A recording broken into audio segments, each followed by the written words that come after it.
mengikuti teknologi kreatif dan warisan dan dalam bidang tekstil dan fashion.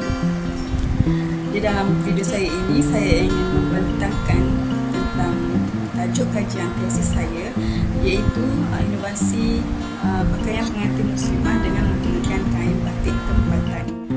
Di dalam kajian ini terdapat beberapa masalah yang telah dikenalpasti oleh pengkaji.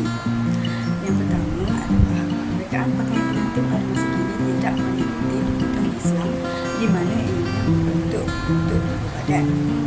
Yang kedua, fabrik yang digunakan ke atas pakaian pengantin tidak selesa digunakan. Dan yang ketiga adalah kurangnya rekaan inovasi yang digunakan ke atas pakaian pengantin yang mengikuti tuntutan syariat Islam, khususnya terhadap pakaian pengantin wanita. Melalui persoalan yang menjadi tanda tanya pengkaji adalah apakah gaya fashion muslimah pada masa kini yang tidak mengikut tuntutan daripada syariat Islam. Yang kedua adalah apakah jenis fabrik yang selesa untuk digunakan ke atas pakaian pengantin muslimah.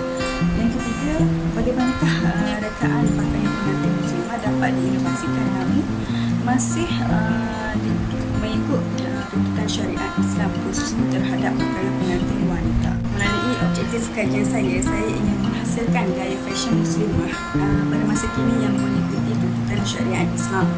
Yang kedua adalah saya ingin mengenal pasti fabrik manakah yang sesuai untuk digunakan sebagai pakaian pengantin. Yang ketiga adalah saya ingin menghasilkan inovasi rekaan pakaian pengantin muslimah dengan menggunakan fabrik bercorak batik dan selesa untuk dipakai.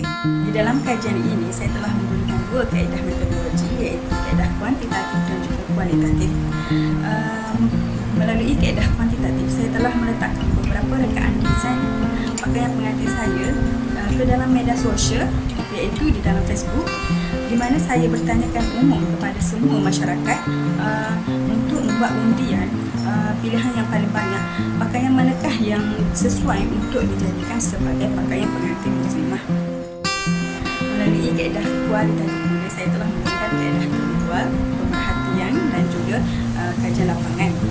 Dan selain itu juga saya telah menggunakan kaedah dokumentari, di mana saya telah mencari segala maklumat tentang kajian ini di perpustakaan dan juga melalui internet. Sebelum menghasilkan produk ini, saya telah menghasilkan beberapa rekaan pakaian pengantin muslimah dan hanya 4 sahaja rekaan yang telah dipilih oleh pakar-pakar industri, manakala 1 rekaan pakaian pengantin telah dipilih oleh masyarakat umum melalui undian di dalam Facebook untuk dijadikan sebagai produk pakaian pengantin muslimah. Dalam pemilihan fabrik pula, saya telah bertanyakan kepada beberapa orang responden, iaitu broker fashion, pemilik butik pakaian pengantin, tukang jahit dan sebagainya, di mana kain yang sesuai untuk dijadikan sebagai pakaian pengantin adalah kain Duchess. Manakala pemilihan kain batik tempatan pula, saya telah memilih kain batik cantik untuk diletakkan ke atas pakaian pengantin kerana coraknya yang sangat sesuai dan juga fabriknya yang sesuai untuk dijadikan sebagai pakaian pengantin muslim. Dalam pemilihan warna pula, saya telah memilih warna putih ke atas pakaian pengantin muslimah kerana ia melambangkan sebuah perkahwinan. Manakala kain batik cantik pula, saya lebih memilih warna yang lembut, di mana saya memilih warna pastel sesuai dengan ciri-ciri yang ada pada seorang muslimah. Masa yang diambil untuk menyiapkan produk ini adalah selama 5 hari, di mana saya telah menggunakan masa 2 hari untuk menjahit dan 2 hari untuk menjahit lace-lace ke atas pakaian pengantin serta menjahit manik.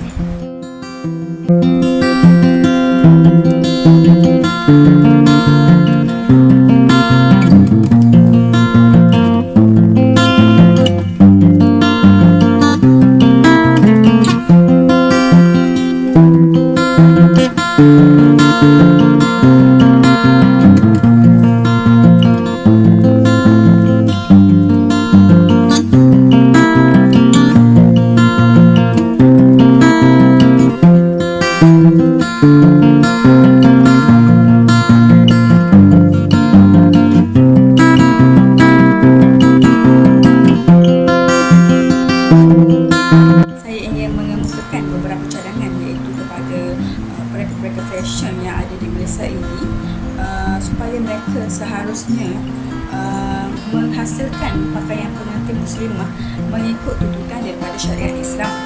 Hal ini kerana kebanyakan pakaian yang telah direka oleh mereka tidak mengikut kesesuaian di dalam penjagaan batas-batas aurat, di mana mereka telah menghasilkan pakaian dengan terlalu ketat dan seksi. Secara kesimpulannya, rekaan pakaian pengantin muslimah ini dihasilkan adalah bertujuan untuk mengubah persepsi di kalangan wanita muslimah dalam mencari pakaian pengantin, di mana mereka kebanyakannya akan mencari pakaian pengantin yang berjenis jubah, gaun, baju kurung dan sebagainya sahaja. Dalam rekaan saya ini, saya telah menghasilkan rekaan pakaian pengantin muslimah supaya kelihatan dengan lebih elegan, dan saya juga telah menggunakan kain batik tempatan ke atas pakaian pengantin muslimah, di mana masyarakat pada masa kini jarang untuk menggunakan kain batik tempatan dijadikan sebagai pakaian pengantin.